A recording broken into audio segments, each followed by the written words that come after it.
or the people who are offended are psychologically affected. And since they are psychologically affected, they would need a lot of counseling, a lot of treatment.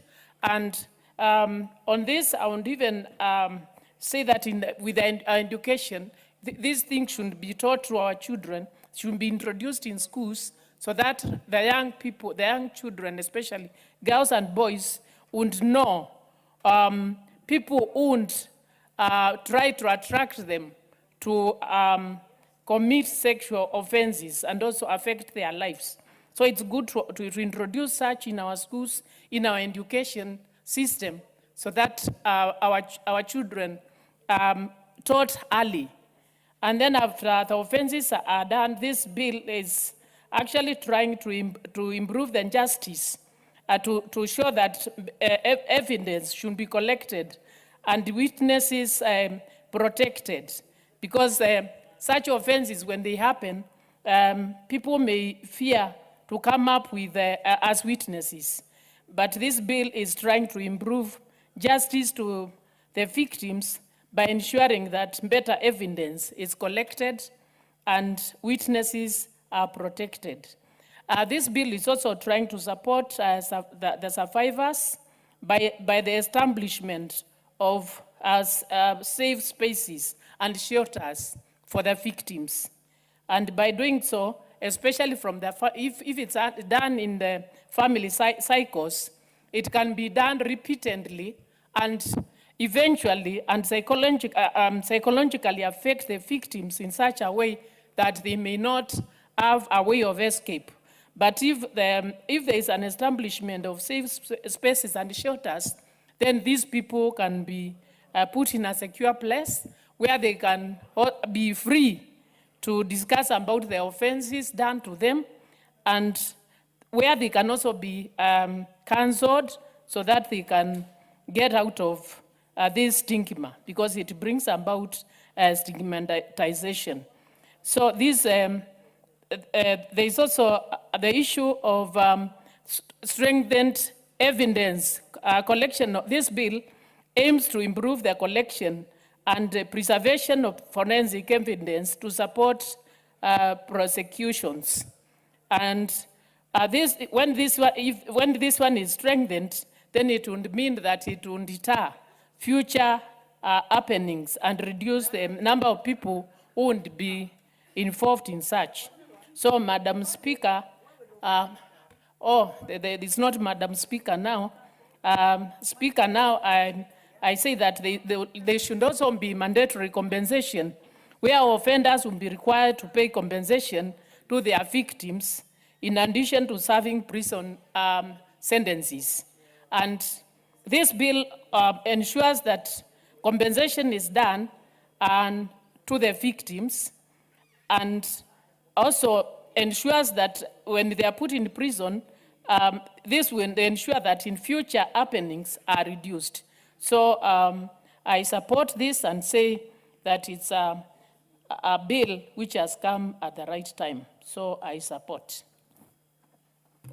Thank you. The Honorable Robert Pukose. Thank you, Honorable Speaker. Honorable Speaker, I stand to support this bill by the Honorable Doris Donya Buri on amendment to the Sexual Offences Act of 2006.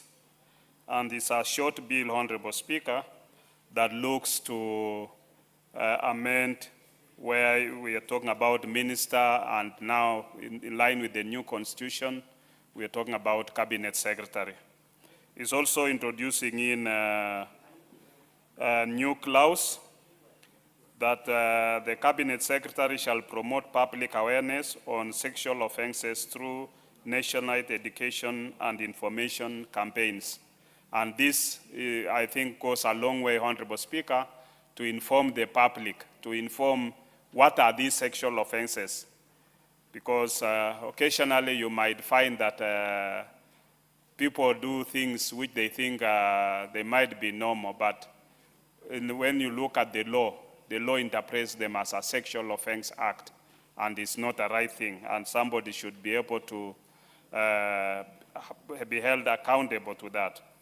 In 46B, in consultation with the Cabinet Secretary responsible for matters relating to education, establish programs to safeguard, protect, and promote the right to education of victims of sexual offenses, including victims of teenage pregnancy. Honorable Speaker, you find that once somebody is been involved in sexual offenses, normally the victim carries a lot of weight, and more often the victim is looked on that and even gets withdrawn. This victim needs psychological support. It needs psychiatric assessment and also some bit of psychological support to be able to integrate back into the society. You have even teenage pregnancies, and this is a common thing, Honorable Speaker. They should also be assisted back to get into education, get back to school, and then be able to become productive citizens, because more often you'll find that in many societies where you have teenage pregnancies, the victim drops out of school, and the parents are not even supportive.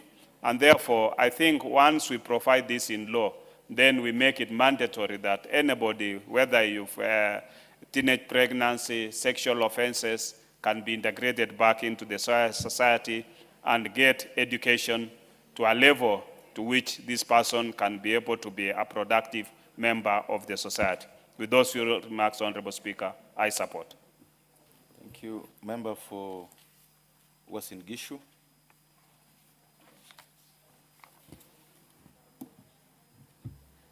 Thank you, Honorable Speaker. First, I want to begin by congratulating and appreciating my colleague, the Honorable Donya Doris, for having the foresight to introduce this amendment to the Sexual Offences Bill. Ever since the Sexual Offences Bill was passed, yes, we've put many things in the law, and we should be safer. But unfortunately, there has been lack of awareness of what the law provides and the various protections that they can give to victims of sexual offenses or survivors of sexual offenses. And this particular amendment serves to cure that mischief, that we have put everything in the law, but the implementation has been wanting because of the lack of awareness. And what is laudable about these amendments is that it goes back to the very source where information can be given to our children and young people. There has to be aggressive campaigns starting from the schools. If you look at countries that have successfully been able to deal or mitigate the mischief for sexual offenses, they have been able to have campaigns at the school, awareness at the school, where children even have books from a very early age that inform them about what is a sexual offense, what is bad touch, what is good touch, what are the rules. Like many schools, they will not allow a male teacher to be with a female student with the door closed, to be open. In certain circumstances, there has to be another person in the room. When it is health workers, it's the same thing. There has to be another person in the room so that there is not only prevention, but there is also ensuring that the victim is not exposed to more abuse. We also have, when we talk about awareness and more education programs, it's also important to ensure that even the manner in which we have our reporting system, it should be one that is is protective. For example, I have constantly appealed to the Inspector General of Police and even the advisor on security matters to the President to say that we must have a situation where the gender desks in the police stations should actually be situated in the hospitals and in the dispensaries. Because when a person is defiled or raped, the first place they should go is to a hospital. not to the police station or to the hospital first, then to the police station to get the P3, then go back to the to the hospital and so on, because even the police station doesn't feel safe. The place everyone runs to is the nearest hospital. And so that as we carry out these public campaigns, we tell people, when this happens, your first stop of call is to a health center, where you can get help and you will feel safer speaking to a police officer who is stationed there, and where you have the protection of health support workers. Also, there is still need to be more awareness in relation to the way even the community deals with it. I know that once upon a time in the history of this country, right in this house, there was a member of this house who was accused of defilement and impregnating a young girl. And when they were about to be arraigned or investigated, they married the girl. And they got away with it. But that was before the time we had the Sexual Offences Bill. And therefore, that still continues in certain areas that the public doesn't know. In fact, some families think in order to cure the shame is to have the girl married off. And it's even worse when it is a boy child who is sexually abused, because it's almost taboo and nobody reports it. In fact, they are told to man up and not say anything about it. And therefore, this is extremely important. It will also, this bill will also curb, with this awareness and education, it will also curb the problem of teenage pregnancies. The last time I checked, the World Health Organization put Kenya as having the highest number of teenage pregnancies in the world. And Kilifi County has the highest number of teenage pregnancies. So you can only begin to imagine what a big challenge there is. And therefore, I wish to support these amendments, and I must encourage our members of parliament that the law is not static. We must continue changing it as new challenges emerge. So if we find that even after these amendments, we need to put in more amendments, we should. And even following this particular amendment on the substantive legislation or the Act of Parliament, we must make sure the manner in which this awareness, public awareness, and establishment of the education programs to safeguard and protect and promote right to education of victims of sexual offenses, we must have a manner in which we do it. So it will be important that the Committee on Delegated Legislation to immediately engage and begin to develop regulations that can be able to guide this particular amendment. And with that, I support and appreciate, again, the members of parliament who have been very supportive of this particular amendment. Thank you, Honorable Speaker. Honorable Makali Mulu. Thank you.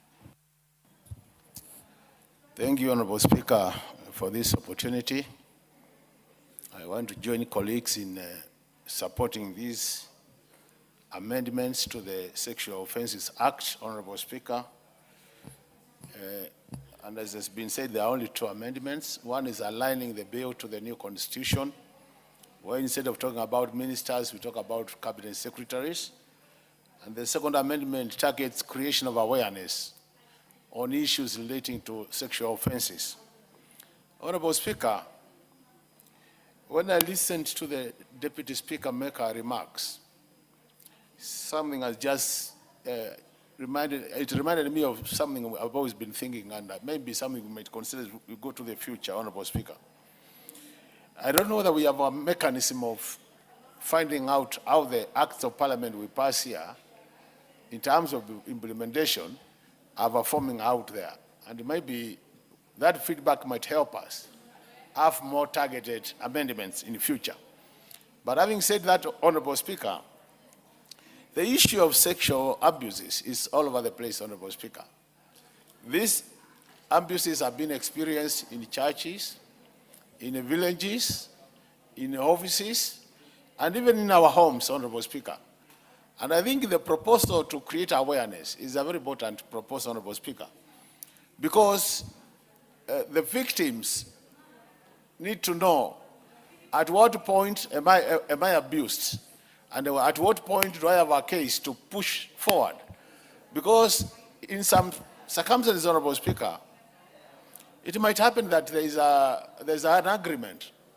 And I think where there's an agreement, Honorable Speaker, then you can't start complaining after that, having agreed.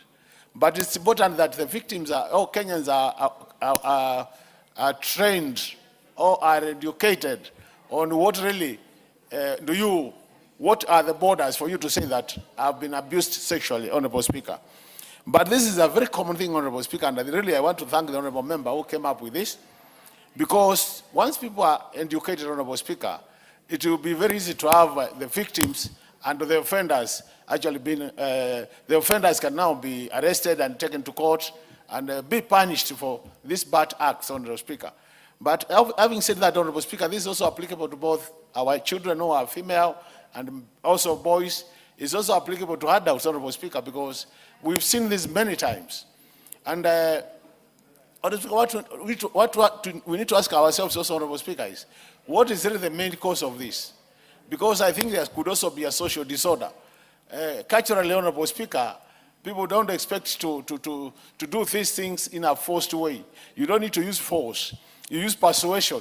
So in a situation where force is being used, Honorable Speaker, then it could be a trigger to some other problem, Honorable Speaker, and we need to find out what really causes this. Is it psychological issues or is it mental issues? Because issues of also mental health, Honorable Speaker, have become very common.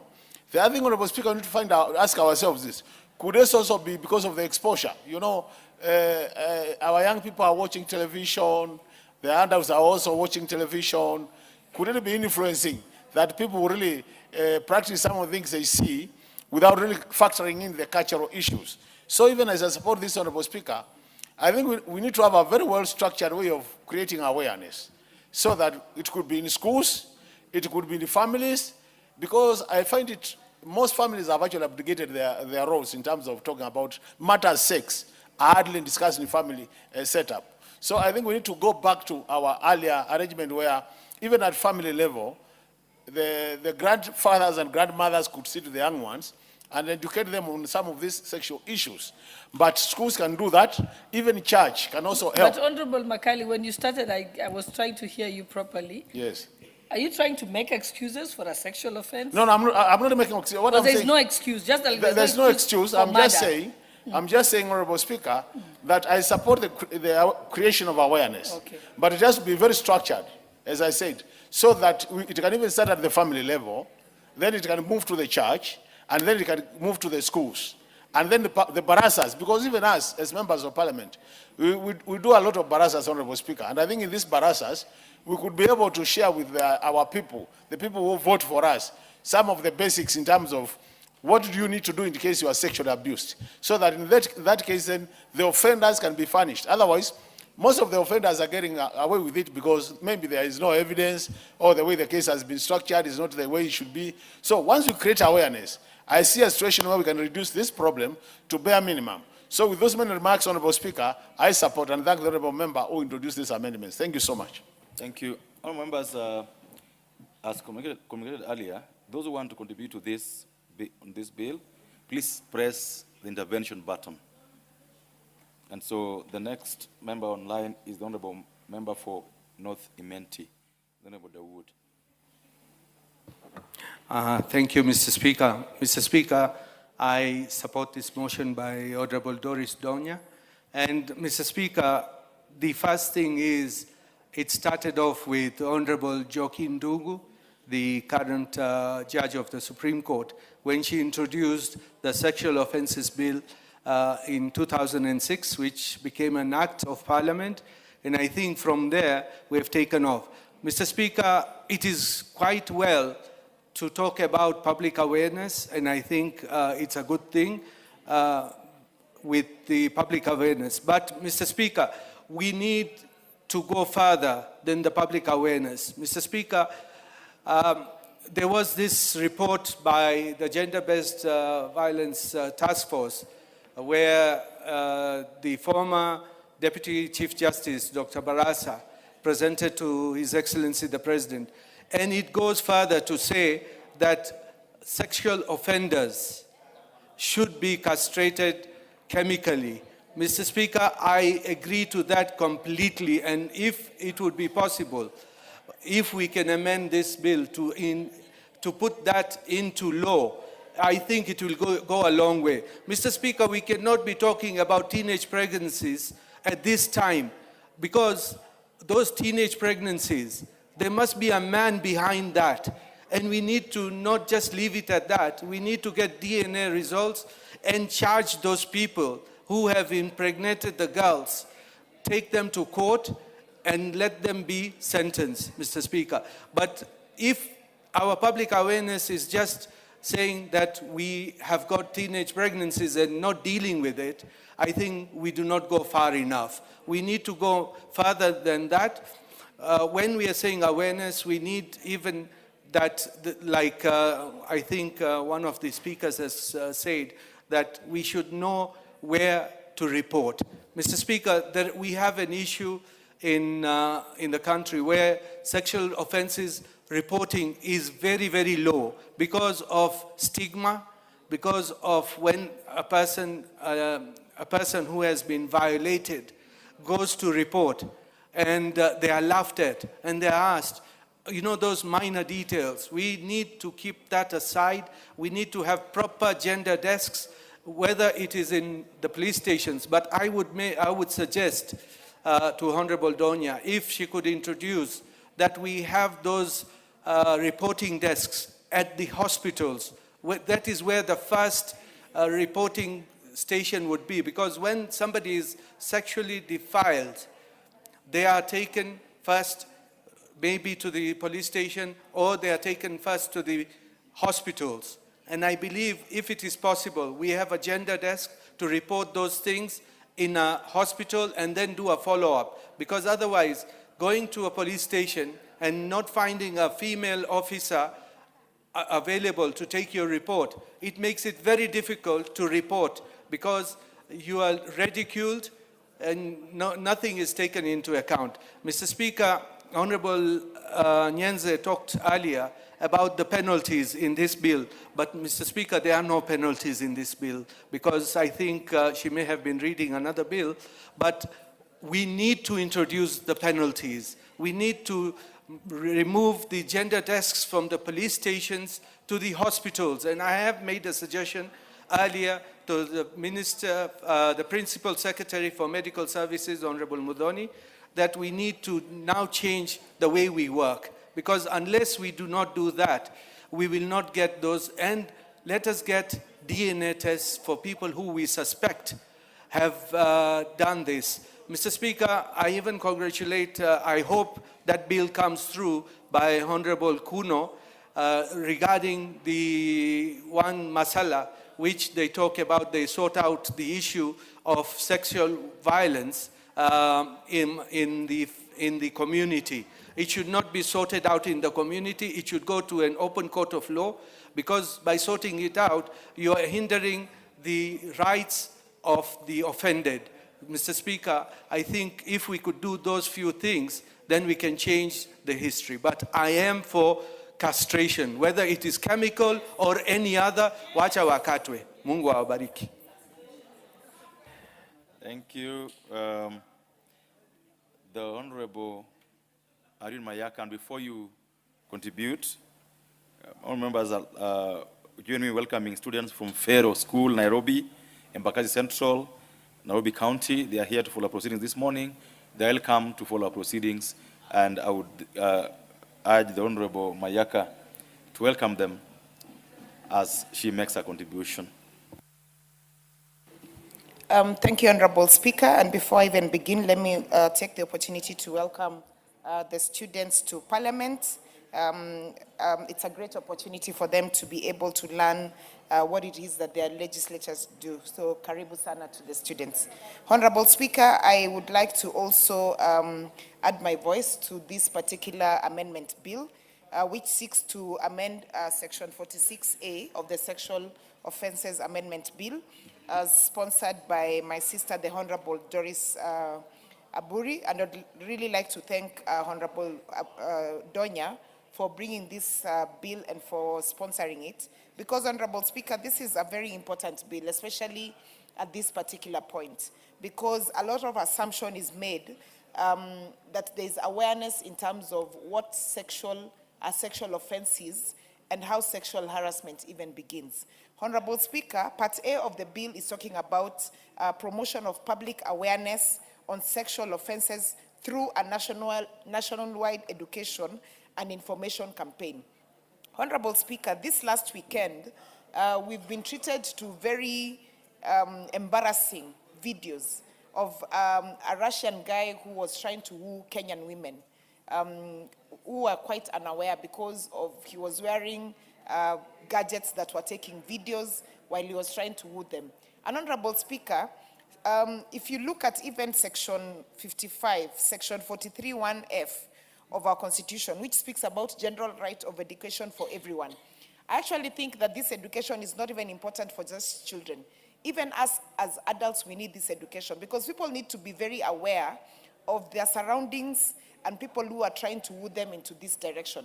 Because it's very embarrassing to see grown women in Kenya being wooed into getting into hotel rooms, into Airbnbs, without even being aware of their surrounding. They don't even know if this is someone who wanted to even harvest their organs or rape them or something like that.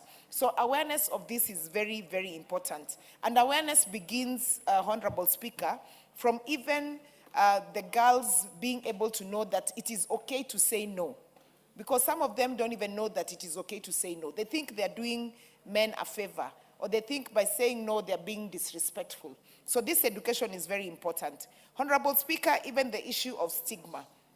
Because a lot of times the reason why sexual offenses are not even brought to justice is because of the stigma attached to it. So the people in the homestead do not even want to go and report that their child has been raped, even if it's by someone who is a relative to them, because they feel like it brings embarrassment to their home. So it's very important for people to be aware that it is okay to actually report this.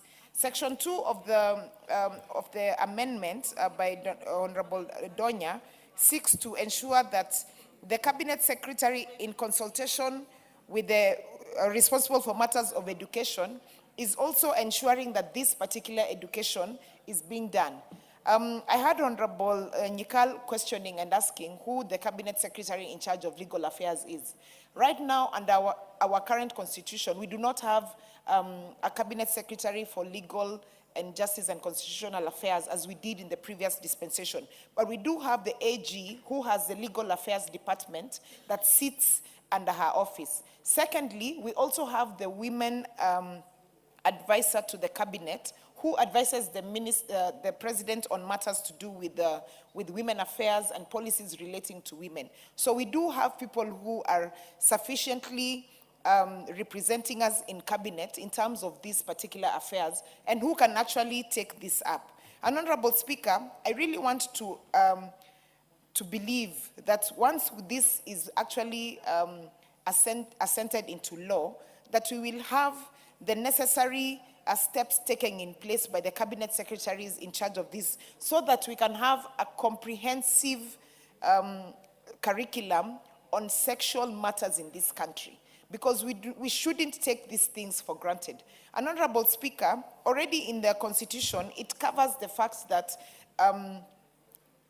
we have a right to education, not only in terms of compulsory basic education as is indicated in Article 53(1)(b), but also Article 53(1)(f) that talks about general right of education, Article 55A that talks about statute of ensuring there's relevant education to the youth and training, and Article 55B that talks about minority and marginalized in terms of guaranteeing specialized opportunities in education. So this is already covered in terms of the Constitution. But also further emphasis, Honorable Speaker, is that addressing the issue of education going further into actually addressing the issue of sexual offenses and addressing the issue of the need for education and ensuring that our children, our young ones, from the onset really are aware of these particular factors. So, Honorable Speaker, I want to support this particular bill because we stand at a situation that is very grave in our country.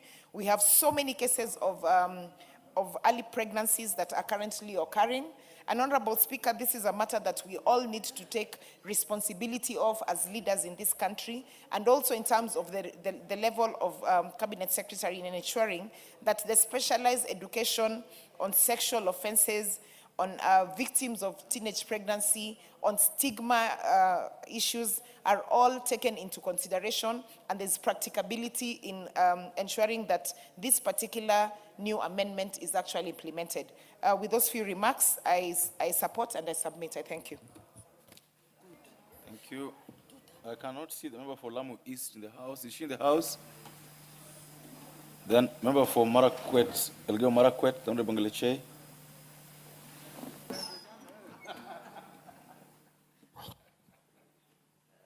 Thank you so much, Mr. Speaker, for giving me this opportunity to contribute into the bill.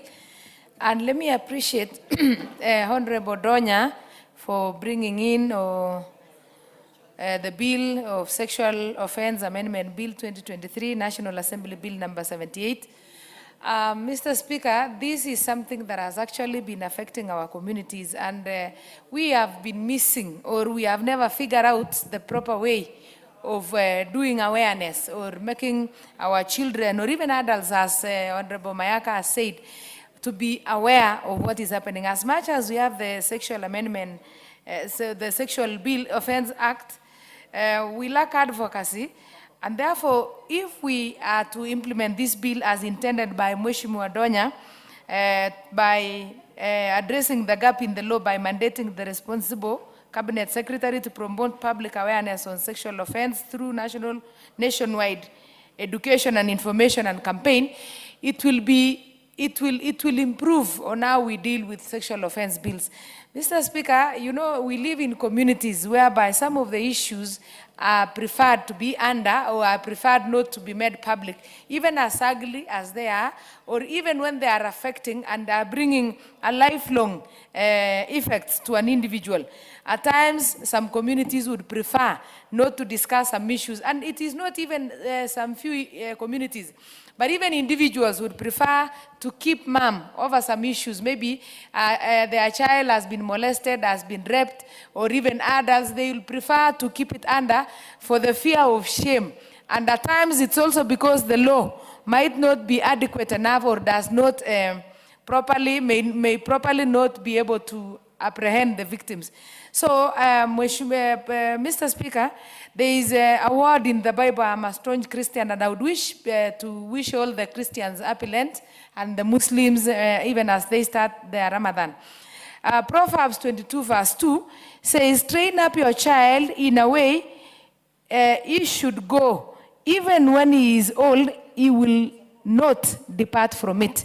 Some of these instincts, some of the issues we teach our children will never depart from them. And one of the issues that I advocate, Mr. Speaker, that should be taught to our children is what is wrong and what is right. Not only what is wrong and what is right, they should also be taught what happens when somebody has done something wrong to you, or something that can have lifelong challenges or some lifelong complications. Like, for instance, in our societies, there is a very high rate of teenage pregnancies. You find that those teenagers are underage girls who are not of, who constitutionally are underage. They didn't consent, or they were, most of them, you find they've been impregnated by adults, people who are supposed to be their caretakers, people who are supposed to be teaching them.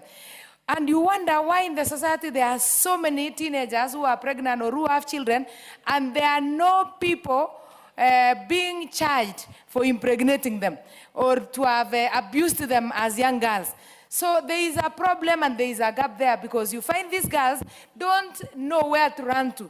They are not aware where they should go and report these abusers, these people who molest them, or people who end up abusing them and make them pregnant, or even leave them with lifelong diseases and consequences of having unwanted pregnancies, having to take care of children they never planned to, with people they never intended to have children with. So, Mr. Speaker, it will be good if it is introduced. And last week, during on Wednesday, there is a member who said, if we introduce this education early in primary, we will be teaching our children, or we will be exposing our children to information they ought not to. But remember, if a child is abused, that person who has abused that child has introduced that child to things that he or she was not supposed to know. So it is better to be ahead of those people who maybe would want to teach and abuse our children. Mr. Speaker, I am of the opinion that even if it is possible, it becomes part of the curriculum.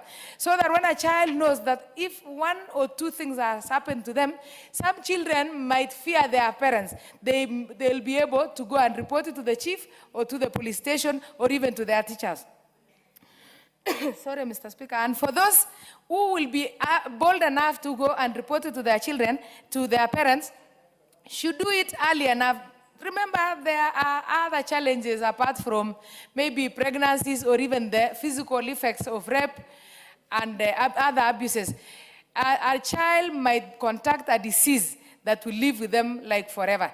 But if you bring that education very early, a child will be aware and will know that in case something happens to me, like in a case of rape or in a case of an abuse, that child will know that I need even to go to a doctor within 72 hours to get a PEP, so that you cannot get other diseases like STIs and STDs.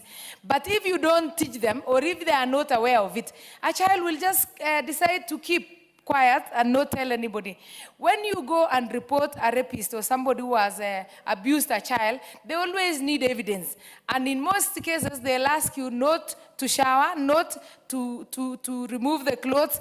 But if the child is not aware, you will find that even before reporting to the parent, the child maybe have sanitized or has washed himself or herself, has changed, and that one will tamper with the evidence. So to me, it will be very important if the education will be made public. And Mr. Speaker, it should not only be introduced in schools. You find even in villages, there are still parents. We live in a community whereby we still have people who are illiterate and semi-illiterate. Others have gone to school and others have not even gone to school. You find that you have a parent who will report to you an issue. Like when you meet these teenage mothers and you ask their parents, what happened? What happened to your child? They'll tell you, I don't even know who the father is. My child never told me anything about it. Later on, when I realized they were pregnant, they tried to explaining to me, or they'll even tell you that I have known from the word go, but it was the uncle, it was the chief of the area, or other respected people in the society, and the parent does not want to share because of fear of the consequences. So it will be good if we can expose these people. In the early 90s, when the spread of HIV/AIDS was so rampant in the country, you would find an advert everywhere. There were billboards everywhere. It was before news, it was after news, in the radios, in the televisions. And it has really helped the people of Kenya to know how to control, manage, and even prevent, and even live with it because of the constant awareness. Awareness shouldn't be something that is going to be done one day. I've had people suggesting that it should also be done in public barazas. Yes, it is good to do it in public barazas. But public barazas, you find not everybody goes to a public baraza. Or it is not a continuous thing that people will be having the knowledge day to day. It should be it should be made a mainstream awareness that will be done in churches, in mosques, in schools, in public barazas, and even, if possible, it should be provided in the syllabus to very young and when the children are still very young and very able to learn and get to understand it better.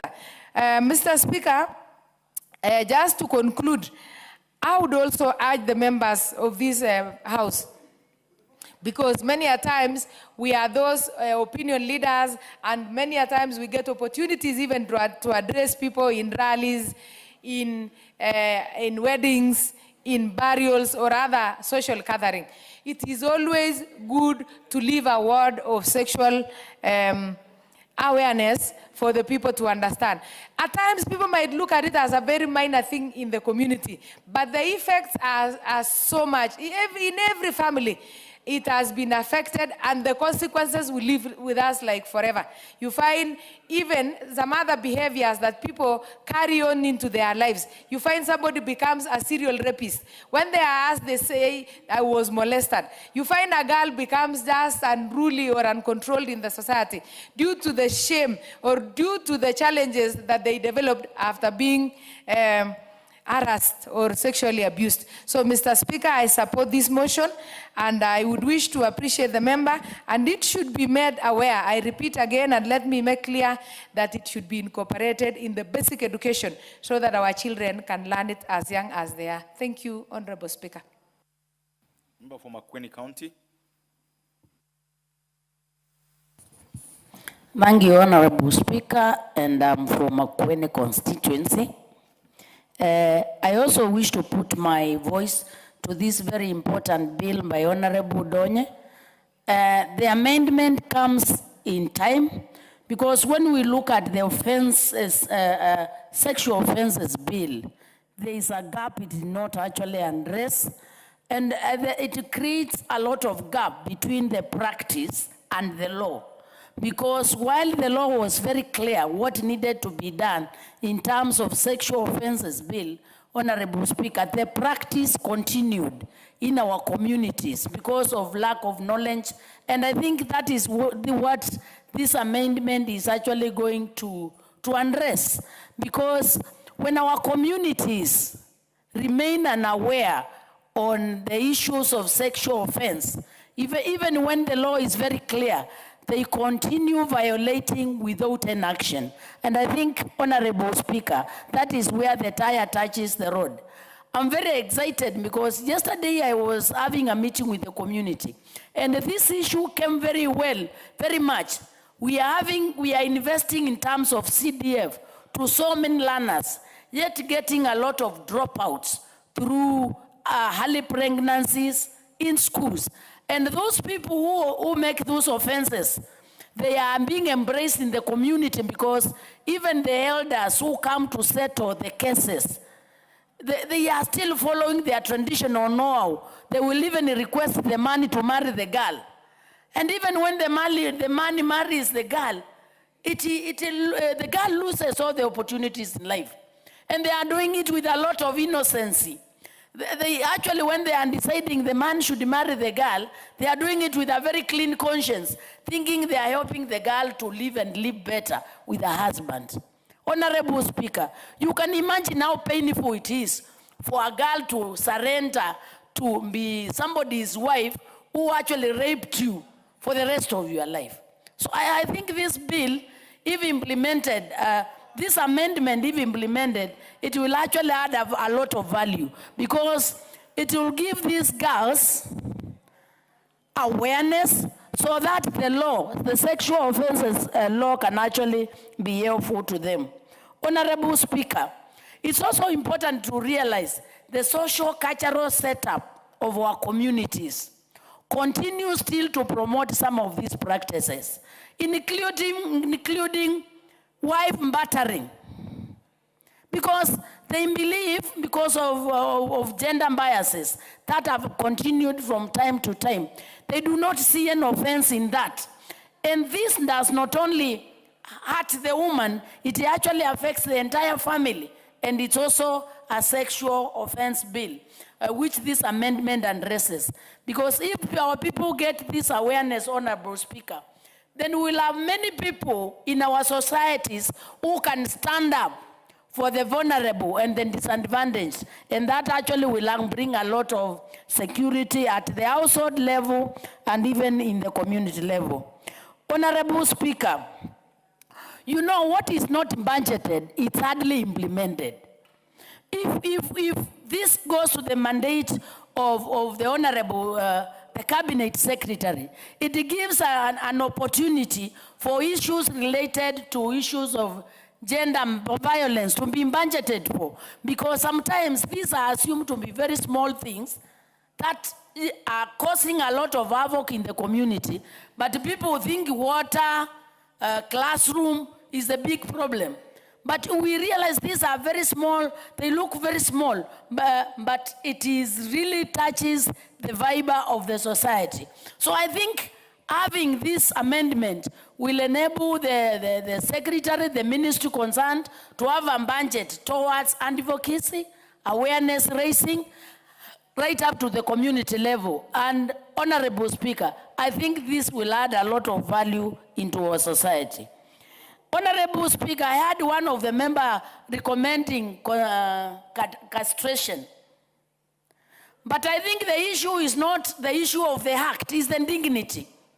We are not only looking at pregnancy. Pregnancy being a problem, we are looking for more than pregnancy. Even without the issue of, even if people were castrated, we are looking at what are you doing to the dignity of the woman, of the girl, of the boy. So castration, in my own opinion, Honorable Speaker, I don't think it will actually add a lot of value, because even castrating men is a sexual offences bill.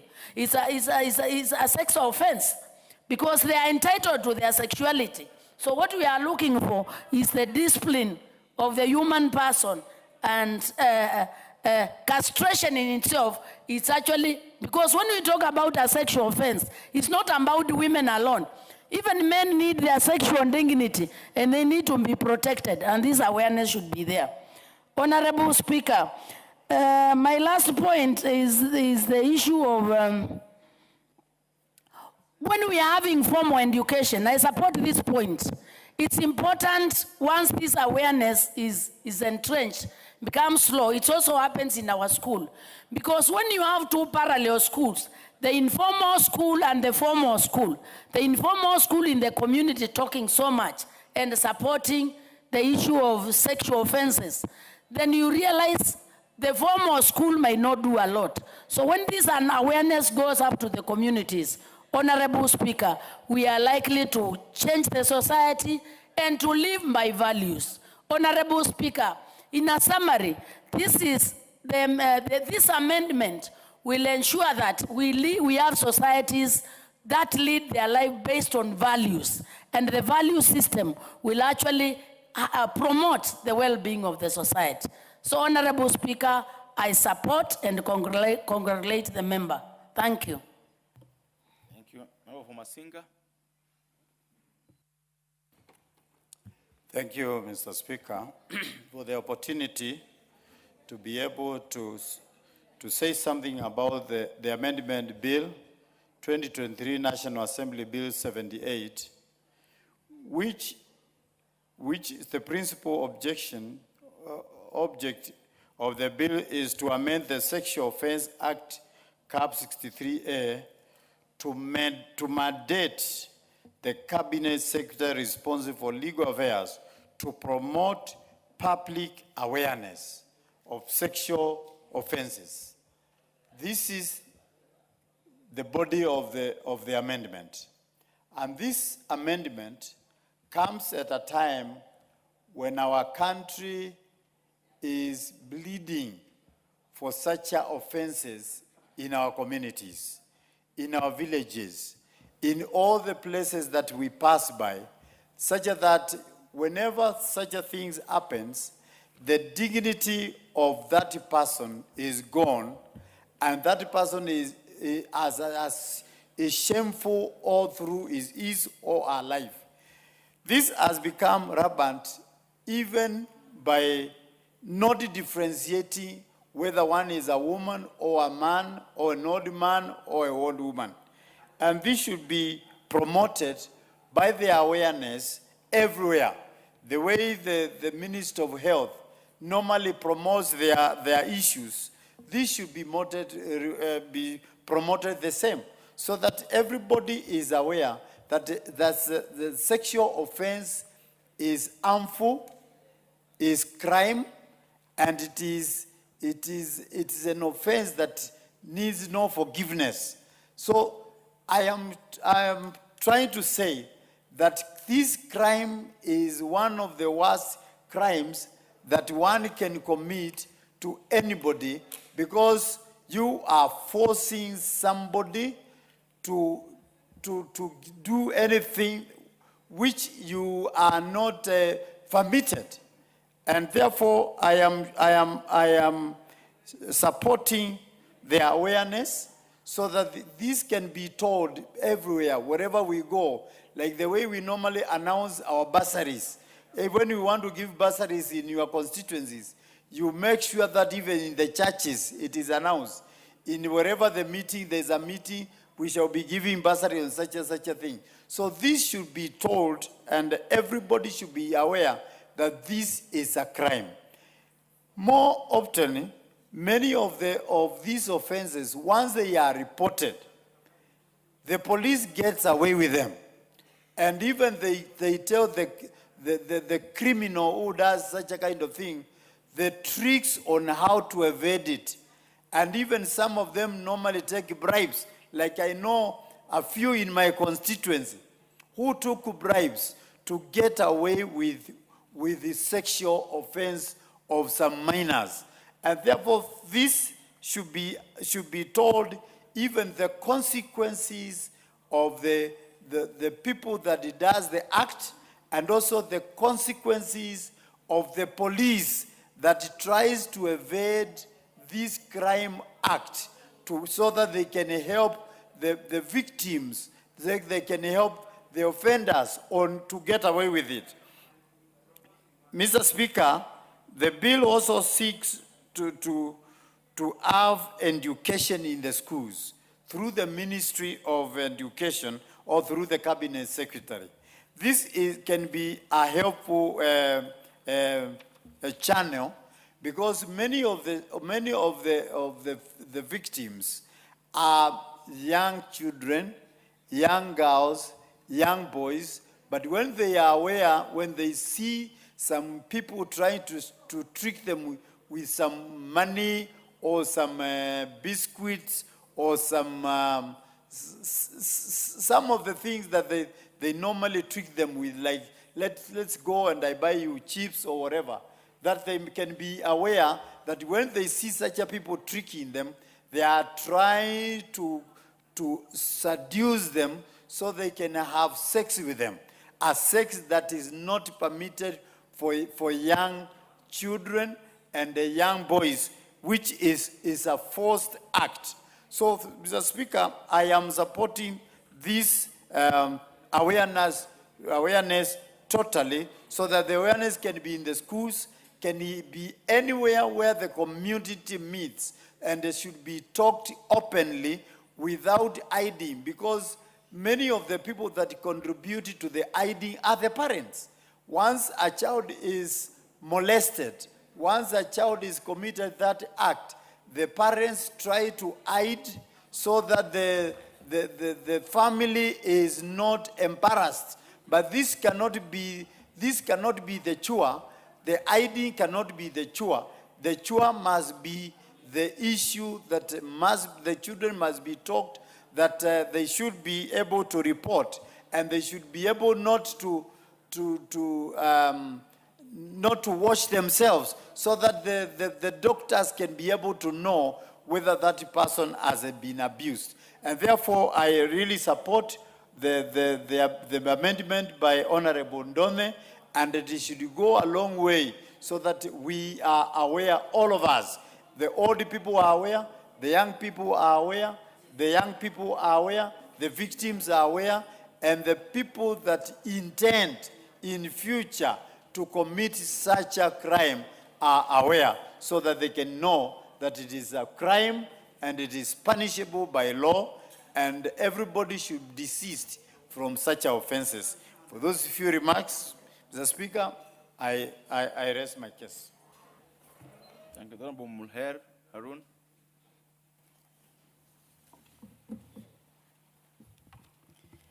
Thank you, Mr. Speaker. I wish to also contribute to this particular amendment bill, which is a very important bill. And I also want to congratulate Honorable Donya Doris for being prompt in matters women and sexual offense issues.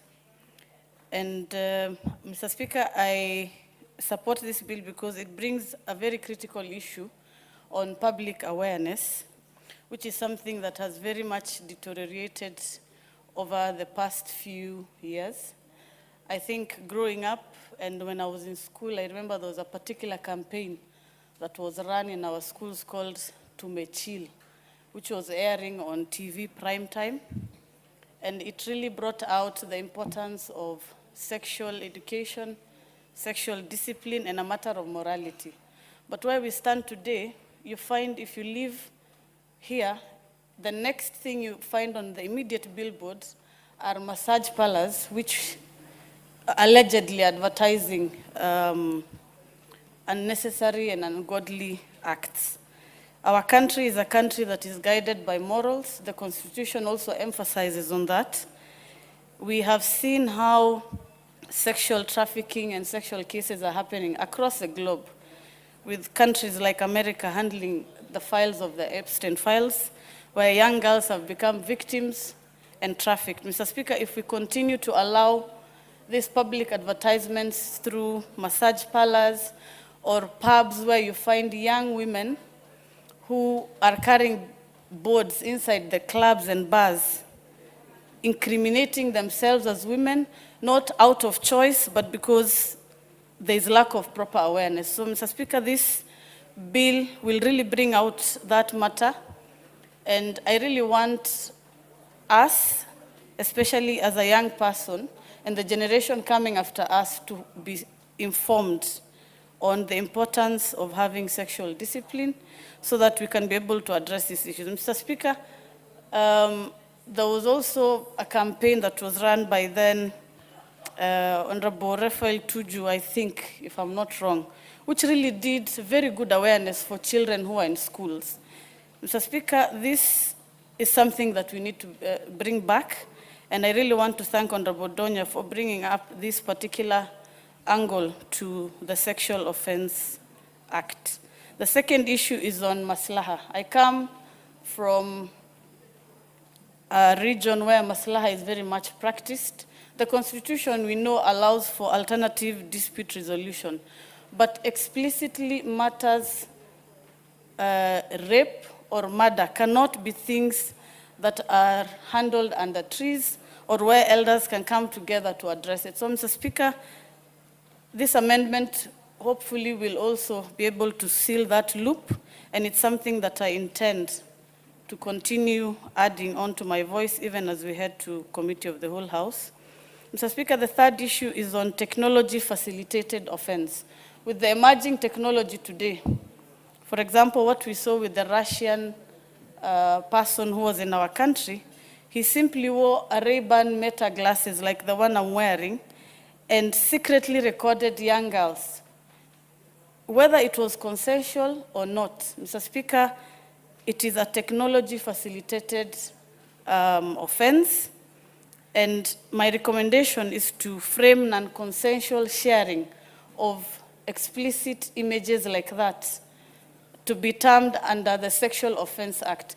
We already have that covered in the Cybercrime Act, Mr. Speaker, but explicitly it does not classify technology-facilitated offense as a sexual offense. So, Mr. Speaker, at amendment stage, I also recommend the mover of the bill to capture this so that we are able to seal these loopholes completely. Mr. Speaker, technology keeps changing every day. The vulnerable people always will be young women and girls and children. Part of the awareness should be that we promote both sexual education, morality as a country, sexual discipline, and protecting the rights of our girls. Mr. Speaker, the courts should also serve as a strong example. You find court cases dragging for more than 2 years, 3 years, which encourages more offenses and more injustices to be meted on young girls. Mr. Speaker, the courts must make their pronouncements on matters sexual acts and sexual offenses. Any person who is presented in court for raping, assaulting, or defiling young girls should not be let go on bond, because this then shows that the courts are weak. You find the same person who's been released on bond going back to the community and assaulting another young girl. So, Mr. Speaker, we need to add a clause to this Sexual Amendment Act that there is a certain duration of time where somebody who's been presented in court, the case should be concluded in not less than a year. That way, it will serve an example that we do not joke as a country about sexual offense or anything that violates the rights of our children and our country, Kenya. Thank you, Mr. Speaker. And I want to really congratulate Honorable Donya, and I will submit my recommendations to her to be able to add on to the bill. Thank you. Well said. But I hope, Honorable Muhera, I hope you know that you can also do amendments yourself. You can actually file amendments to this bill yourself. Yeah, that's the right thing to do. Before I give it to member for Kibwezi West, in the public gallery are students from Kamuwongo Secondary School. Kamuwongo Secondary School is in Mwingi North constituency in Kitui County.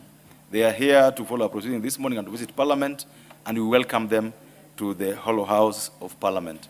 There's the member from Mwingi North. You got 1 minute, if you must. Thank you, Mr. Speaker, sir, for giving me this opportunity to welcome students from Kamuwongo Secondary School in Mwingi North constituency. I want to welcome them to this Parliament, the August House, just encouraging them that it is a step in the right direction. It reminds me of those years when I was their age, when I used to come and sit where they are seated and watch the likes of Martin Shikuku debate. Little did I know that one day I will be the Member of Parliament for Mwingi North.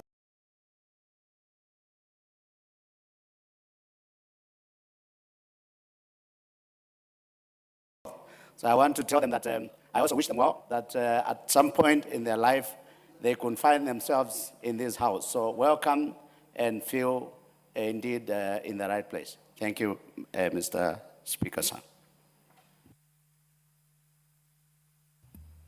The Honorable Jessica, I'm informed that you actually had convened on this parallel motion, a bill last time, and when you started the House today, you're not in, so you lost your 8 minutes. Approach the chair. Approach the chair, please. And as she does that, we'll have the member from Mwingi West contributing. Approach the chair. As she does so, let's have the member from Mwingi West contributing. Oh, thank you, Mr. Speaker, for this opportunity. From the onset, let me thank Doreen, the Kisii County MP, for bringing up this bill at a time when you witnessed over the weekend the Russian scandal. I can call it scandal because exposing the women, it's a very insensitive matter when it comes to that issue, Mr. Speaker. Mr. Speaker, this bill is seeking to align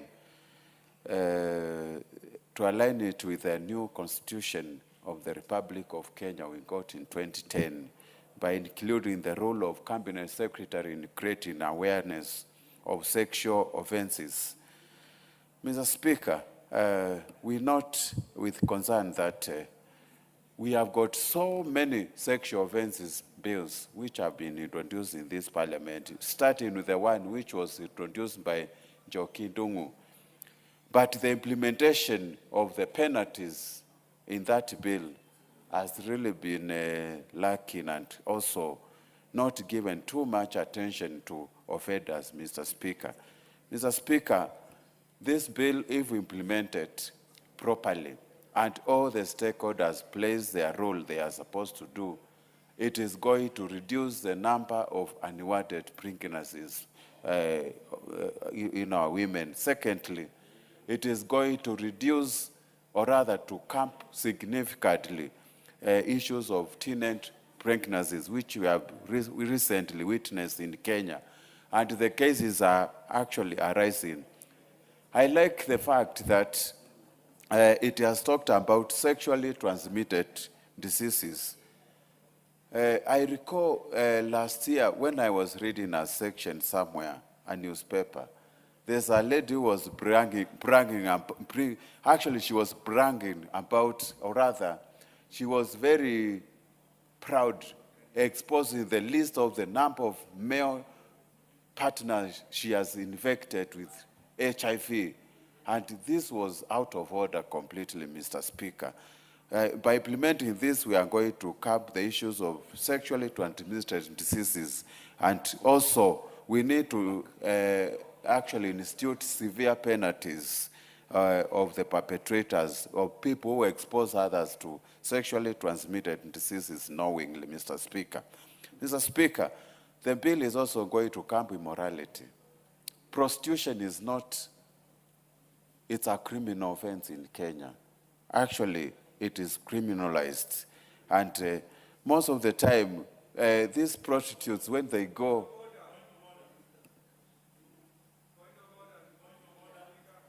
hey, Mr. Speaker, just ignore them. I know they want to. Order. How would if you didn't go where you're going? You're going on a terrible tangent. The Honorable Member for Suba South. Yeah, thanks, Honorable Speaker. Is it in order for the Honorable Members to mislead the House that prostitution is a crime under our laws? The only crime is living off the proceeds of prostitution. That is what I know to be the crime under our laws. Mr. Speaker. Order. He is out of order, but I'm sure you also informed him, so he's now aware. Proceed and talk. Mr. Speaker, prostitution may not be illegal in Kenya, but it is an immorality itself, and it is against religion. And our Constitution recognizes the supremacy of Almighty God, Mr. Speaker. That is why I'm saying it is an illegal exercise in Kenya. Mr. Speaker, going forward, I would like to say the law is not static. We need to keep on amending this sexual offense bill in many ways by, first of all, ensuring there are heavier penalties for the perpetrators of sex offenders, Mr. Speaker. The other issue, actually, we need to do is to educate victims, the procedures they can undertake when they actually become a victim of sexual offenses, Mr. Speaker. Like, for example, when a girl is exposed in this act, she may never know where to start and how to do it.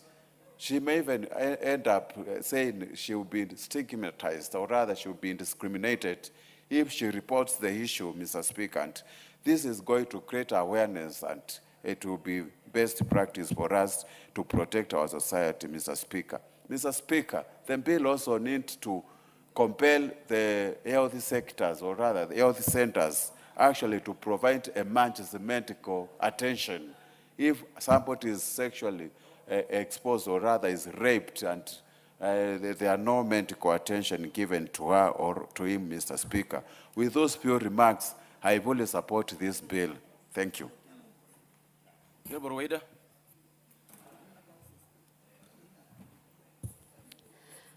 Asante Bwana Spika kunipatia nafasi nami kuchangia kwa sheria ya makosa ya kijinsia.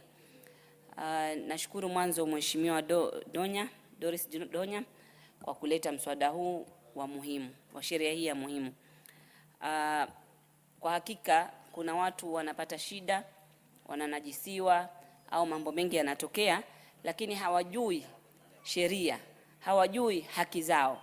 So sheria hii itaongeza ufahamu ya makosa ya kijinsia, ili watu wafahamu haya makosa ya kijinsia makosa gani. Sengine mwanaume anaweza kukwambia mwanamke kitu kwa mdomo tu, lakini ikawa ni makosa ya kijinsia, lakini wewe hujui, unanyamaza, unavumilia.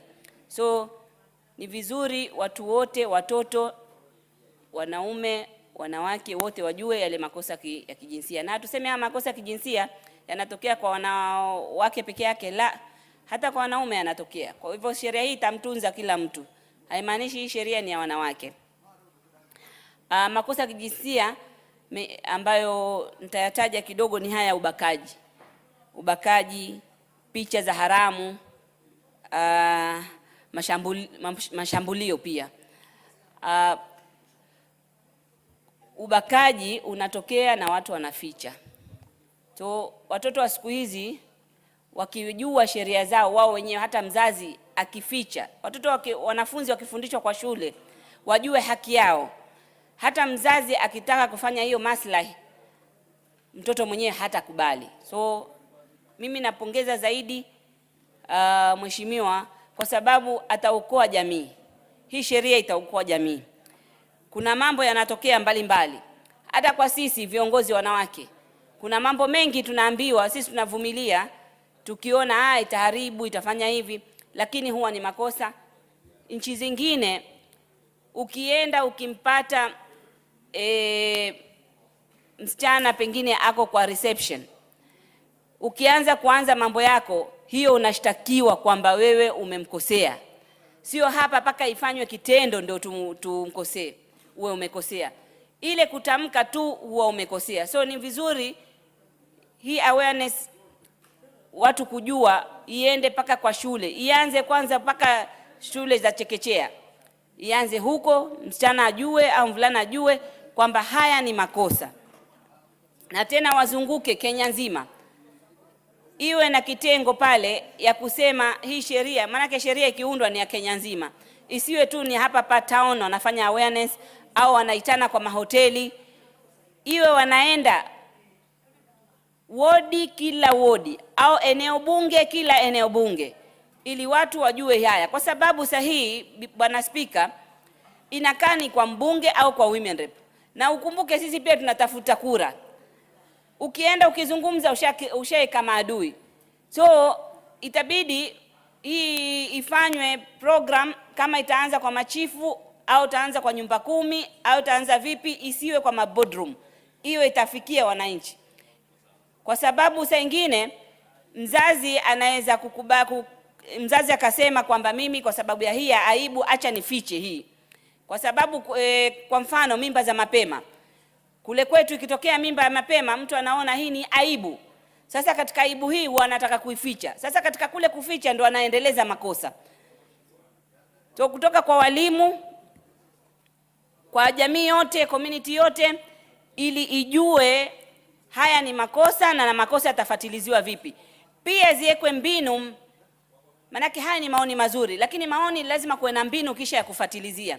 Kuna sehemu huwa hazina polisi karibu, huwa hazina wasaidizi karibu. Hasa zile sehemu hata mtu akajua haki yake, kufuatilizia kupata haki yake inakuwa shida, ndio ubidi anyamaze, aone afadhali nifiche kwa sababu itanigharimu pesa nyingi.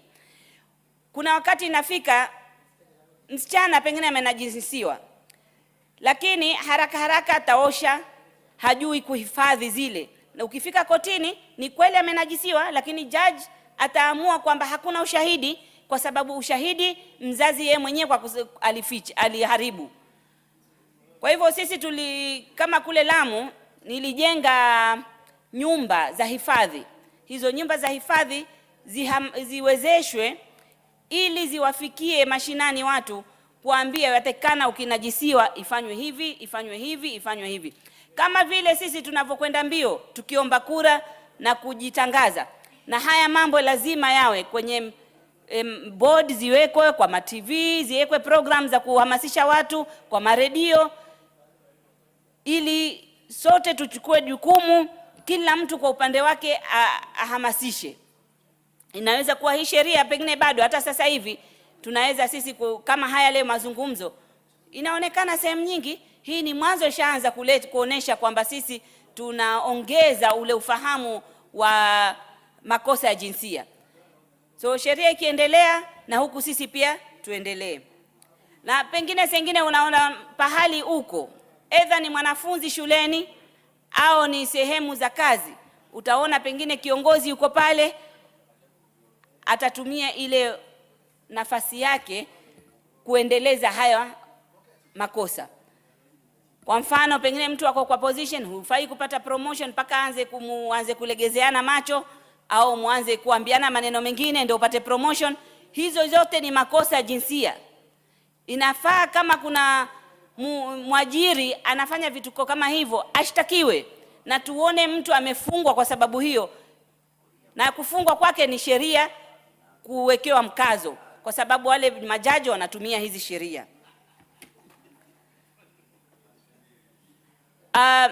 Haya tunataka tuseme yote ni kwa sababu ya upande wote. Wasichana wetu au wavulana wetu mashule wanapitia haya mambo mengi, na pengine wanaficha kwa sababu ya uoga, au saa nyingine hata sisi wazazi ni wakali.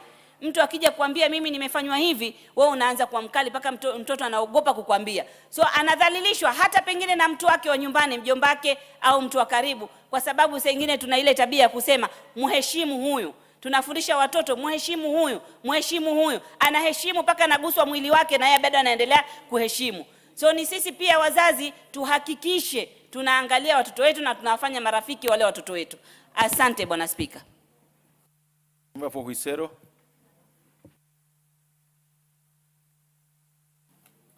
Thank you, Speaker. I also join my colleagues in supporting this bill 78 of 23 that seeks to create awareness on sexual education in our schools. Though, Mr. Speaker, we have enough legislation around this area, we need also to ask ourselves, what are the causes of these behaviors? What causes rape?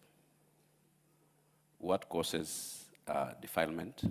And many of those ills, sodomy, name them. Before we start creating awareness in schools, Mr. Speaker, I believe we as parents, we have a responsibility to guide our boys and girls as they grow up. We have not been able to do well as parents of this nation on this area. Secondly, Mr. Speaker, we must also help our children and protect them from exposure of some social media sites that incites them and they grow with that spirit, which eventually leads to these acts. Speaker, in Huisero Sub-County, the year 2025, we did instruct our principals and head teachers to give us a list of all girls that were pregnant. Speaker, we realized that by the end of that term 3, we had about 31 girls who were pregnant. Some of these girls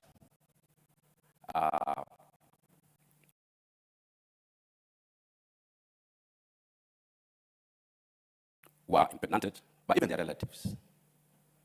Some of them were impregnated even by teachers, by even community members who care less about the future of this generation. As we discuss this awareness, we must also know and also appreciate that our judiciary has not been firm enough in dealing with these culprits. Sometimes you find somebody who has defiled a young one is given a bond of even 20,000 because there's not enough evidence, giving an opportunity to do more and creating this havoc to the community. Mr. Speaker, we are fighting a Russian guy in this country who, from where I sit, has been able to supply electricity to our women more than what Opionai is doing to this country. Why did this guy find himself in that? What did you just say? I said there's a Russian guy who has been misusing our ladies in this country, posting them on social media. On social media. There's nothing out of order, Honorable. There's nothing. What is order? What is out of order, Honorable Millie? Thank you, Mr. Speaker. Mr. Speaker, he needs to actually give the correct information. He didn't say what he just told you. He said there's a Russian who is supplying electricity I think, Mr. Speaker, given the fact that even what that Russian guy is a form of sexual abuse against women, it is actually wrong to then demean it by equating it to supplying electricity. Did you actually He did say that. Don Baseka, did you actually say this the Russian guy is supplying electricity? Yes, Speaker. And what did you mean by that? You see, electricity is in different forms. You can have electricity that we use in lighting our homes. We have electricity that excites our partners. So maybe the context is the difference. But I mean, this guy has been in this country, hoodwinking our women, calling them names, taking their videos, exposing them. So if that is what you meant, Baseka, then I would ask that you withdraw the use of the word supplying electricity. I withdraw the word he has been supplying electricity. Okay, proceed. Now, Mr. Speaker, I was saying that the Kenyan government, through the Immigration Office, must now up its game in ensuring that they do vet all tourists who are visiting this country, knowing their backgrounds, and even ensuring that they know what exactly these tourists are doing in this country. Otherwise, Mr. Speaker, I support this bill. Thank you. The Honorable Jessica Mbalu, you got 4 minutes to make your contribution.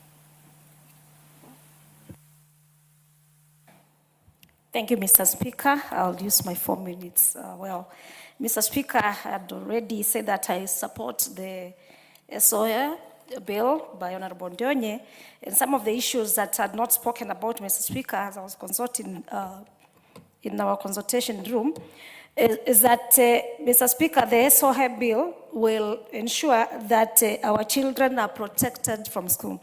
And very important to note is that SOA is not for female only. And when I say SOA, I mean? I would suggest you use the word SOA in its full form. Sexual Offences Amendment Bill. That sexual offences is S is for O, A is Amendment Act. So, Mr. Speaker, it is true that sexual offense to a person, either a male, female, it causes psychological trauma, social stigmatization, infections, and unwanted pregnancy, among others. This bill by Honorable Don has gone to define the offenses, like, for example, rape, defilement, indecent assault, including unwanted touching of the other sex, Mr. Speaker. Some other things that we need to look at, Mr. Speaker, even as we bring more amendments to the bill, as we go for the third reading or even other proposed amendments as a bill, Mr. Speaker, you will find that we have technology-facilitated abuse, like what the honorable member was saying. We need to also incorporate the bill to the schools, and this was brought very well by Honorable Karori Omondi, who has a bill that is almost before the House, trying to marry everything to the school curriculum, and also to have the education sector incorporate. So we will discuss it as the bill comes in. Mr. Speaker, very important, the bill is seeking not to allow out-of-court settlement. We have seen areas and parents and relatives going to settle out of court, and this is not going to cure the stigma in the affected or the survivors, Mr. Speaker. Mr. Speaker is also seeking to put high penalties to the offenders, Mr. Speaker, so that at least we can reduce or we can make sure that the offense is stopped. It reminds me of my bill in the last parliament, Mr. Speaker, which we need to revisit on the GBV one-stop center. A one-stop center where a victim will find a counselor, will find a doctor, will find some legal assistant, and even a place to hide to avoid more harassment, and also to get immediate treatment, yes, to ensure that the survivor can be taken care of. So I'm going to follow up on the bill, the GBV One Stop Center, so that we can have all our, the victims being taken care of immediately, Mr. Speaker. Mr. Speaker, I am on record. Also, we need to look at other issues like the age. I have a police post in Mtito one day, Mr. Speaker, when I went to visit the inmates. I found a very young boy, very young, and the explanation by the... Please wind up. Thank you very much, Mr. Speaker. The young boy who was 18 had sex with a small girl. So the boy was picked and the girl was left. So, Mr. Speaker, it's also good as we do our amendments, we look at some those areas that we bring forth so that we can have a bill that is inclusive. I thank you, Mr. Speaker. Honorable Millie, I hope you can make your point in 3 minutes, because we have to wind up this. Go ahead. Thank you, Mr. Speaker. Mr. Speaker, I'll try to make my points within those few minutes, but I request that you make it 5. Mr. Speaker, I'm very happy that we are looking at the issue of a sexual offences bill amendment, and I want to thank Honorable Donya for bringing this bill. Mr. Speaker, I was actually the author and architect of this bill. When I was in civil society, I wasn't in parliament at that time, and Honorable Njoki Ndung'u then sponsored it in parliament, and I want to thank her for the excellent work she did.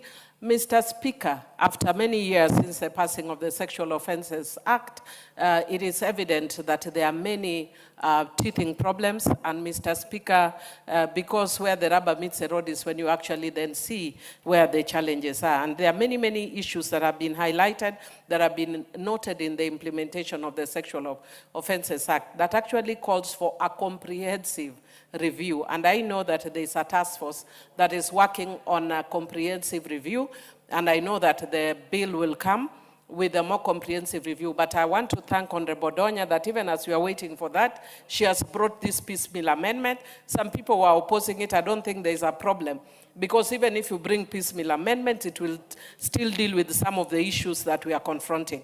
One of them is the issue of awareness that has been epitomized by the comments by Honorable Aseka, that even within this house, we need awareness on issues of sexual offenses, because sometimes we end up even victimizing the victims, Mr. Speaker.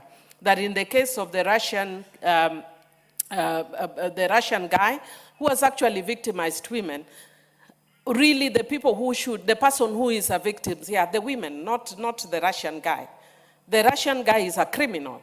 And yet, if you actually see the way people are talking, they're actually celebrating him. I don't understand why, because sex is not a crime between adults.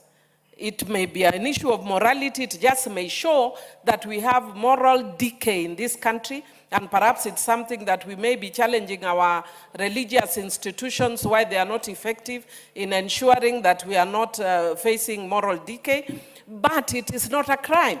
So what is a crime is that if you have sex in private with a fellow adult, that you go out and share that, that should be a crime.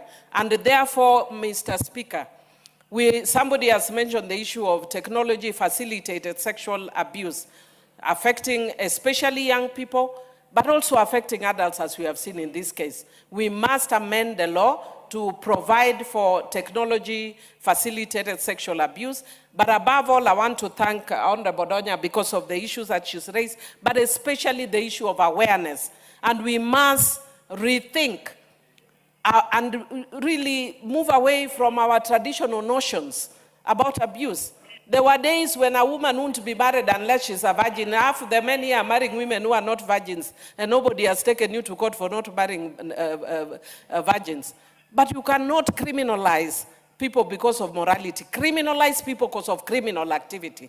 Abuse is abuse. We need to understand what abuse is, and that's why it's important. But we also need to create awareness with our young people so that they do not find themselves in situations where they may end up getting harmed. For instance, I keep hearing people talking about the way people dress and all that. It is not a crime to wear a short dress.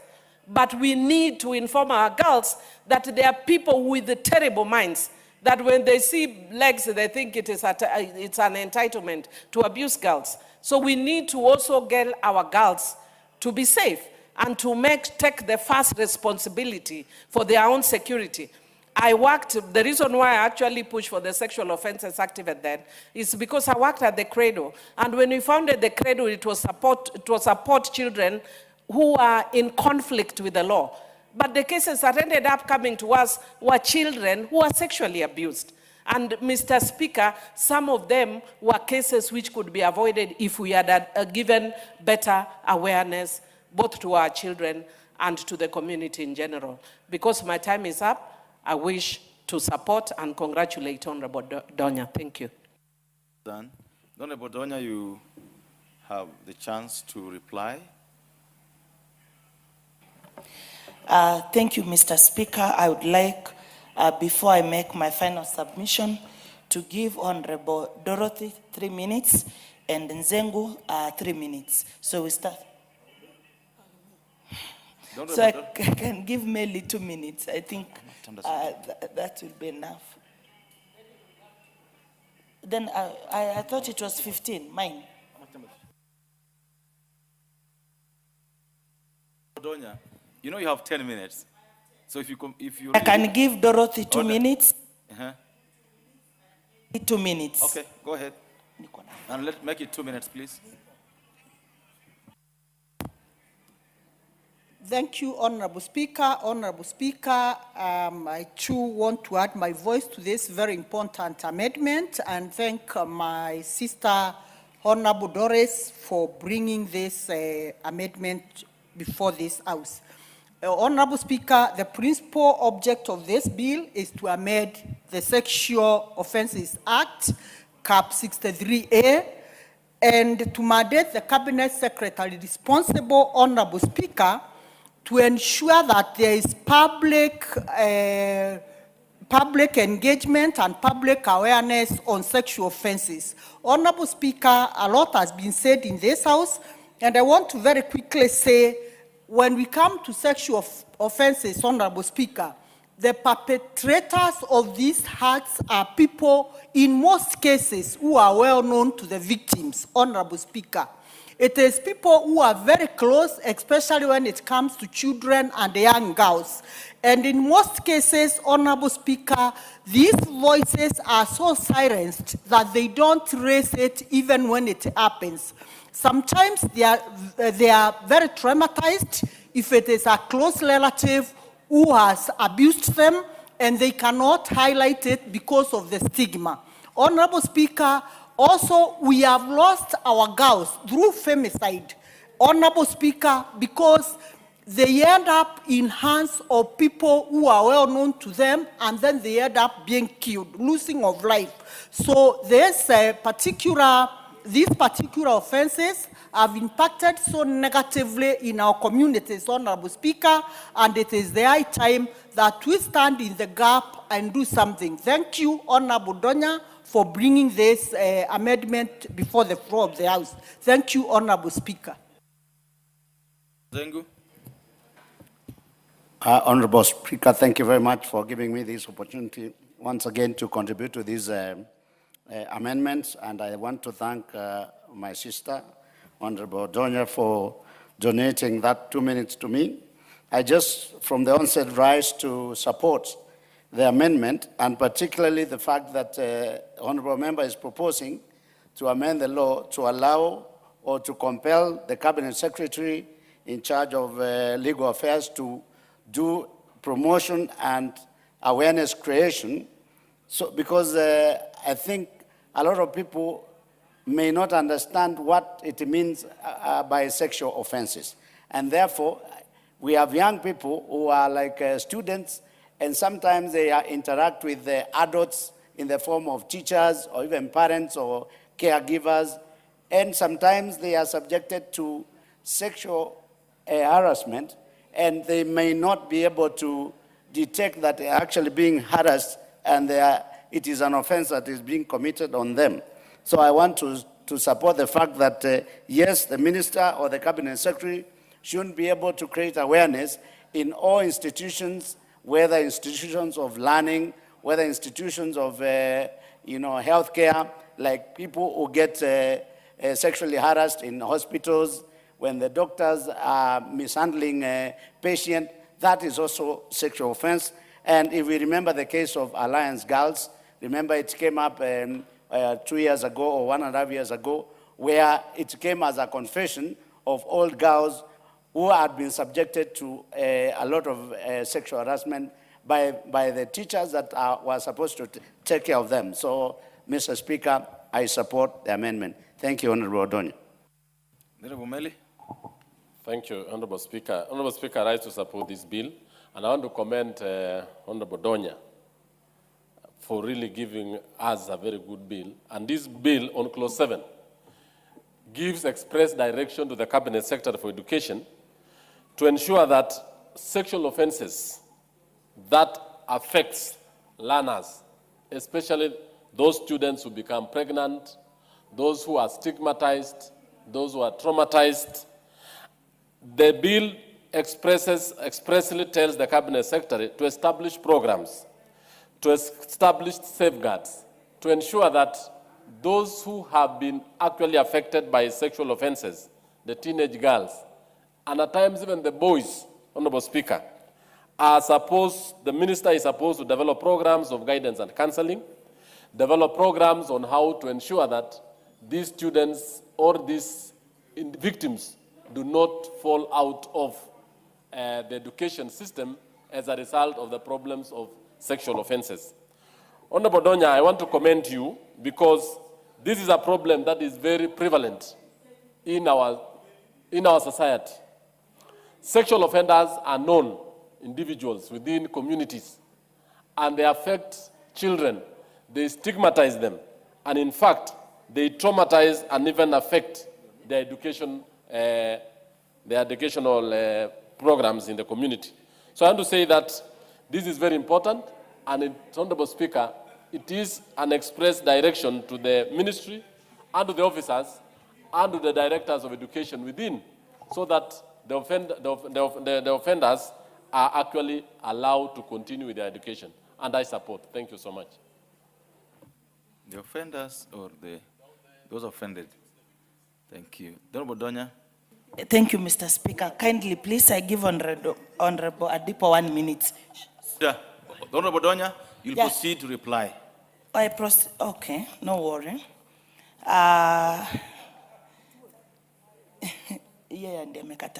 Honorable Speaker, I would like to take this opportunity to appreciate the honorable members for their insightful contributions, ranging from informing the public on the importance of this bill, which I majored more on advocacy and awareness. The members' contributions were very welcoming. They noted, Mr. Speaker, that we should not encourage arbitration matters when it comes to sexual offenses, that we should not make things look nice when they are not nice, Mr. Speaker, like becoming soft on saying that we should not have sex education, while we know well, Mr. Speaker, sex is very important. No one can run away from it. No one came from Mars. We all came out of this act when it is done properly, Mr. Speaker. There is some agostopia behaviors, Mr. Speaker, which need to stop. And when we address them out, for example, we tell our people, when there are people who look at you seated or they start talking ill of someone else's body, how it looks like, you start telling us, look at her, you have big breasts, as if you wanted her to leave the breasts at home. You have big body parts. Such things, Mr. Speaker, when we talk about it, it's not that it is an offense. Rather, those are things which happen, and we live with them. Let us, as Mama County from Kisii, I encourage our people to come up and speak about this issue of sexual offenses. We all accept it is a big challenge. Even government should be very intentional about protecting the lives of our young people. And in fact, these amendments, Mr. Speaker, they are sufficiently vital as they will always safeguard everyone in our society in curbing sexual, child sexual abuses, because this has remained ugly and uncouth in the society. Mr. Speaker, while Kenya has made significant progress in strengthening its legal framework against sexual offenses, the persistence of these crimes in our society calls for renewed and deliberate action. For a robust law to achieve its purpose, the people need to fully understand its provisions, their rights, and the mechanisms available for protection and redress. This objective given to the Cabinet Secretary is simple yet weighty. It seeks to move beyond recreative enforcement and embrace proactive prevention through education. Honorable Speaker, by mandating structured and nationwide public awareness initiatives, this amendment will ensure that every Kenyan understands what constitutes a sexual offense under the law, the rights and protections available to victims, the legal consequences faced by offenders, and the procedures for reporting and accessing support services such as counseling. No one should ever feel embarrassed, Mr. Speaker, when reporting matters. Oh, Mamba, please proceed to wind up. Honorable Speaker, it is important to note that whereas the bill mandates the Cabinet Secretary responsible for legal affairs in consultation with the Cabinet Secretary responsible for education to establish programs to safeguard, protect, and promote the right to education of victims sexual offenses, it is the Ministry of Education that is responsible for making and implementing policies on the right to education, including programs to protect and promote the right to education of victims of sexual offenses. Therefore, this proposal may be amended to excessively leave these functions to the Cabinet Secretary in the Ministry of Education to be responsible. I hereby, Mr. Speaker, wish to beg to reply, but I request you don't put a question because I don't think if we have quorum, Mr. Speaker. I beg. Thank you so much. The putting of the question on this bill will be, as requested, be made the next time. We have the capacity to do so. The next order. Order number 9, the Teachers Service Commission Amendment Bill, National Assembly Bill number 27 of 2024, second reading. Venerable Abdul Haro. Yes, I'm here. Thank you, Honorable Speaker. I stand to move the TSC amendment, to move the TSC amendment bill, National Assembly Bill number 27 of 2024, to be read a second time. And as I do that, Honorable Speaker, I'll give a context. Honorable Speaker, statistics indicate that there are more than 3,300 head of schools and deputy heads of schools in acting capacity. Honorable Speaker, other estimates by teacher unions indicate that up to about 99,000 teachers might be acting in various capacities. This is a significant backlog in acting position, which has created a leadership crisis in schools, making succession planning a big headache for stakeholders. Honorable Speaker, some of these acting administrators of schools have been made to act for a very long period, some for 2 years, some for more than 2 years, 3 years. And when these positions come up for substantive filling, advertisement is made, and sometimes somebody is recruited in that position as a substantive head teacher or a deputy head teacher, bypassing the person who has been acting for 2 to 3 years.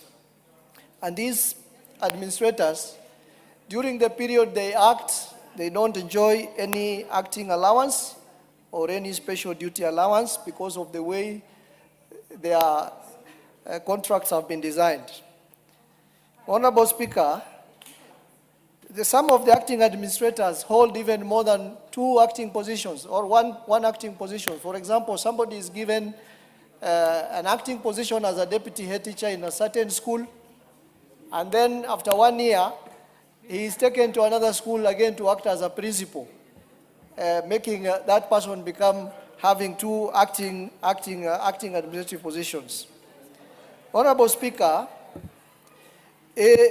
these prolonged acting appointments without compensation erode motivation, it discourages retention, and weakens succession planning in schools and schools leadership. It is as a result of this that this bill seeks to formalize and entrench fairness in acting appointments to be made in a structured manner, and streamline allowances that go with it. Honorable Speaker, the bill defines the period of acting to be between 1 month to 6 months, after which the acting administrator, after which the position could be filled substantially, either by the acting administrator or whatever mechanisms that picks on somebody else. The bill also provides for the qualification and remuneration for the appointment in acting capacity.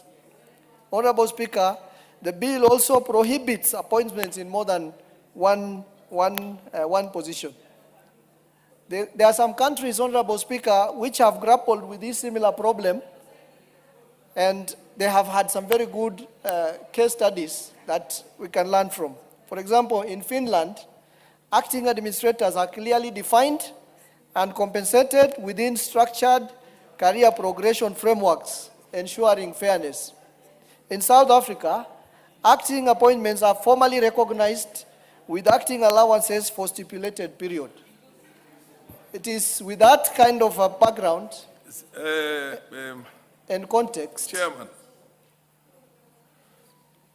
for the benefit of the chair, we are not all teachers. Acting as what?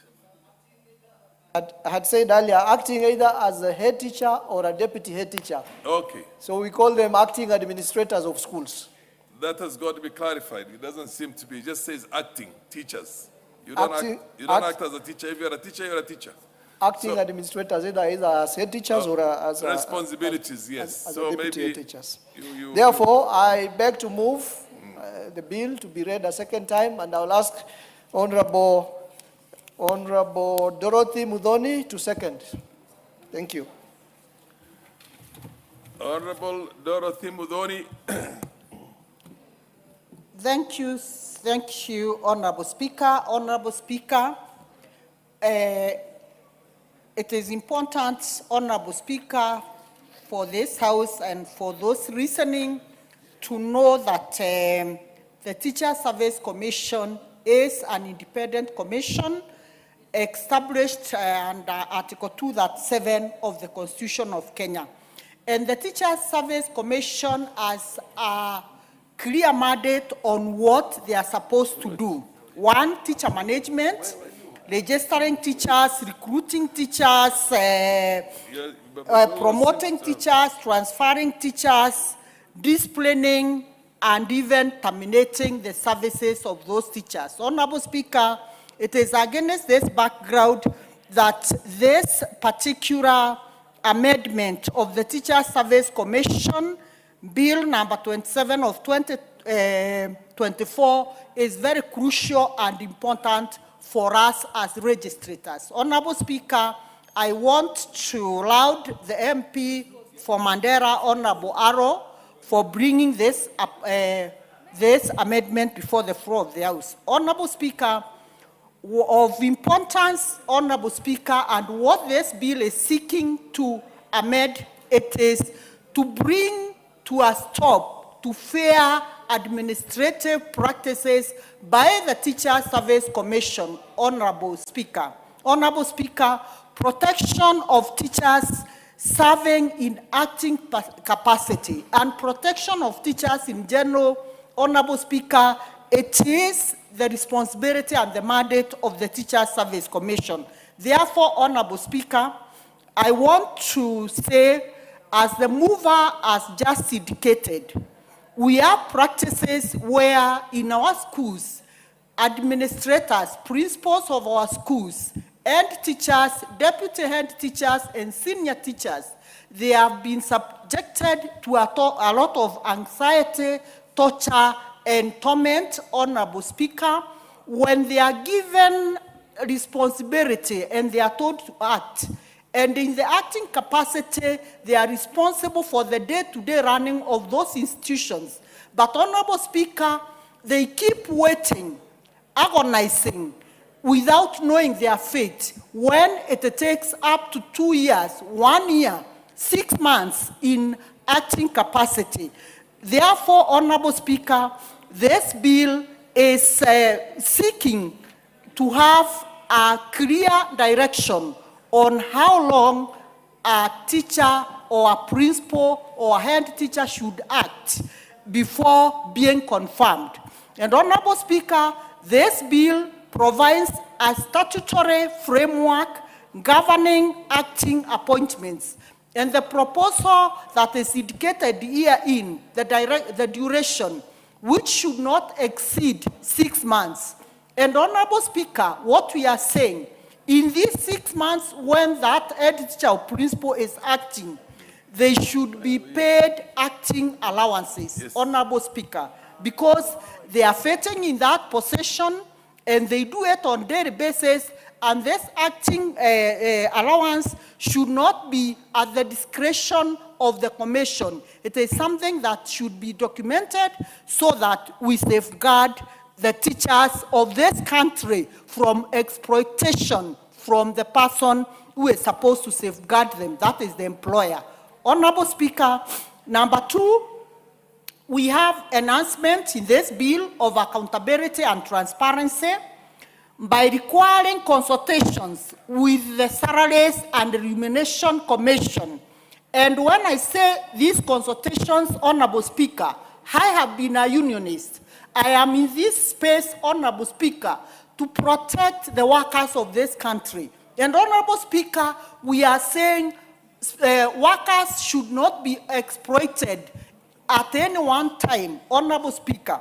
And this is the more reason that this bill is seeking to ensure that if the allowances to be paid to teachers, if the allowances to be paid to administrators, they should be properly negotiated in consultation with the people who are mandated to talk and represent teachers in this space, especially the unions, Honorable Speaker.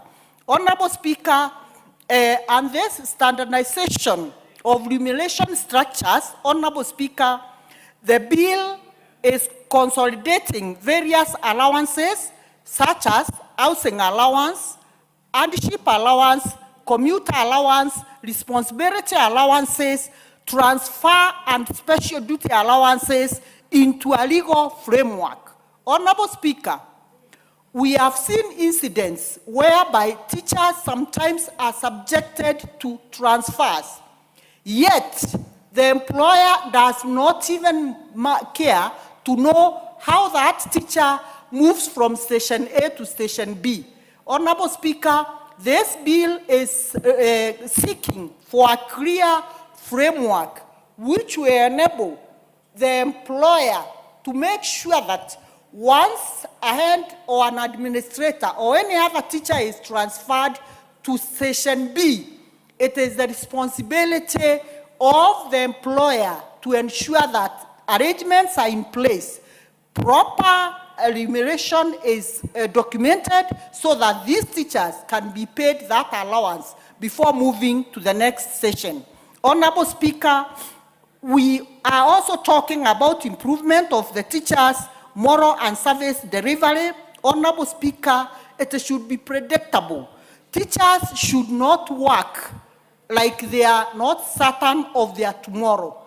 It is the responsibility of the Commission, Honorable Speaker, and this is what this bill is seeking to address, that teachers should work in a way that Every time they are very certain of the future. And Honorable Speaker, I want to state if there is a field where structures should be proper, because Honorable Speaker, education in this country is what will carry this country